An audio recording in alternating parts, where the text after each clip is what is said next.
లోకాసు సువార్త 22 అధ్యాయము 52 వచ్చిన చదవండి. యేసుక్రీస్తుని ఇక్కడ పట్టుకొని తీసుకెళ్ళిపోతున్నప్పుడు అక్కడ కూడా కొన్ని సంఘటనలు జరిగినాయి. ఇంకా పైన కూడా మనం చదువుతాం కొన్ని సువార్తల్లో. అసలు గెత్సేమనే తోటలో యేసుక్రీస్తు ఉన్నప్పుడు పట్టుకోవడానికి వచ్చారు ఫస్ట్. స్తోత్రం. అక్కడ కూడా ఒక సంఘటన చెప్పి మీకు చెప్తుంది. గెత్సేమనే తోటలో వీళ్ళు వెళ్ళి ప్రార్థన చేస్తుంటే అక్కడికి వచ్చారు ముందు పట్టుకోవడానికి. అక్కడ పట్టుకోవడానికి రావడానికి రాగానే పేతురు గారు వెంటనే కత్తి తీసుకుని మలుకనే వ్యక్తి యొక్క చెవి నరికేశాడు. అప్పుడు యేసుక్రీస్తు చెప్పారు, ఇంత మట్టుకి తాళుడి అన్నాడు. అంటే కొంత ఓర్చుకోండి, కొంత ఆగండి అని చెప్పారు. అలాగే ఆ చెవి నరికేస్తే ఎలా ఉంటుంది చెప్పండి? ఎంత బాధ ఉంటుంది మనకైనా ఎవరికైనా. ఇప్పుడు మన చెవి నరికేశారు అనుకోండి, ఎలా ఉంటుందండి చెప్పండి? మన నరికేశారంటే మనకు తెలియదు, కానీ నిజంగా మన చెవి నరికేస్తే ఎలా ఉంటుంది? ఇక్కడ కరెక్ట్గా అసలు రక్తం దారలా కారిపోతుంది. ఎంత నొప్పి, ఎంత మంట ఉంది, తల గిమ్ముని తిరిగిపోద్ది దెబ్బకి. ఎంత బాధ చెప్పండి? బాధ కాదా? అది క్రైస్తవుడా అన్యుడా ఎవరనేది అనవసరం. ఒక మనిషి చెవి నరికేస్తే ఆ మనిషి అనుభవించే బాధ, అది ఎవరన్నా కానీ, మన మిత్రుడా శత్రుడా, అది అనవసరం. ఒక బాధ అంటే ఈ వ్యక్తికి ఈ బాధ ఎలా కలిగింది? పేతురు గారి వల్ల కలిగింది.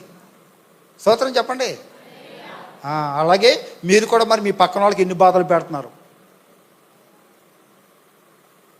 మీ ఇంట్లో వాళ్ళకి ఎన్ని బాధలు పెడుతున్నారు? మీ వాళ్ళు ఎవరైనా బాధపడుతున్నారా లేదా? చెప్పండి. మీ వాళ్ళు ఎవరైనా బాధపడుతున్నారా లేదా? ఎవరు లేరు కదా. చూసుకోండి అండి.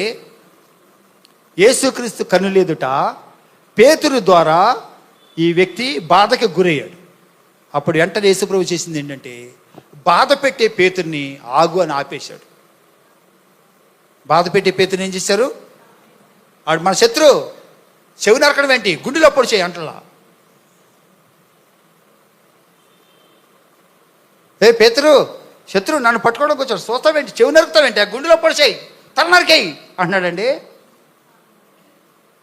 నువ్వు చెవి నరకడమే పెద్ద పొరపాటు. అసలు దీనికే బోర్డు బాధ పెట్టేసావు. ఆయన ఆపేయి అన్నాడు. బాధ పెట్టి అన్నాడా, బాధ పెట్టొద్దు ఆగా అన్నాడా? మరి ఇప్పుడు వరకు మీ చేత బాధపడేవాళ్ళు ఎవరైనా ఉంటే ఈరోజు దేవుడు మీకు చెప్పేది ఏంటంటే, ఎక్కడున్నాడు ఈ దేవుడు? మనలోనే ఉన్నాడు. పేతురుని ఆపిన, బాధ పెట్టే పేతురుని ఆపిన దేవుడు ఎక్కడున్నారు? మనలో ఉన్నారు. అలాగే మీరు కూడా ఎవరైనా ఎప్పుడైనా బాధ పెడుతుంటే, మీ వాళ్ళు ఎవరైనా బాధపడుతుంటే, మీలో ఉన్న దేవుడు ఎప్పుడు అన్నారు, వాళ్ళ బాధ పెట్టడం ఆపేయి అన్నాడు. ఇక నువ్వు ఏ రూపంలో బాధ పెట్టినా సరే నువ్వు ఆపేయి. ముందు ఆగుతావా? ఆగవా? ఆగాలే. స్తోత్రం. అందుకే ఎప్పుడు కూడా ఎవరిని నిన్ను బాధ పెట్టనీయకుండా నిన్ను ఆపే దేవుడు ఇక్కడ. స్తోత్రం. ఏ రూపంలో మాట, చేత, క్రియ, దేని ద్వారా కూడా మనల్ని ఎవరిని కూడా బాధ పెట్టకుండా మనల్ని ఆపుతున్నాడు. మనమైతే బాధ పెట్టే రకాలమే, ఊరుకో పొడుస్తూనే ఉంటాం ఏదోటి. ఎందుకు ఊరుకుంటాం మనం? కానీ బాధ పెట్టకుండా ఆపాడు. ఇక రెండో వ్యక్తి చెవి ఊడిపోయింది, నరికేశాడుగా, బాధ రక్తం కారిపోయి గుయ్యి గోబ తిరిగిపోతుంది దెబ్బకి. అలా ఎంతో బాధను అనిపిస్తున్నాడు. వీడు నన్ను పట్టుకోవడానికి వచ్చిన ఆ శత్రువు బాధపడుతున్నాడు. కానీ తెలియాలి ఆడికి, నన్ను పట్టుకుంటే ఎలా ఉంటుందో మరి తెలియదా?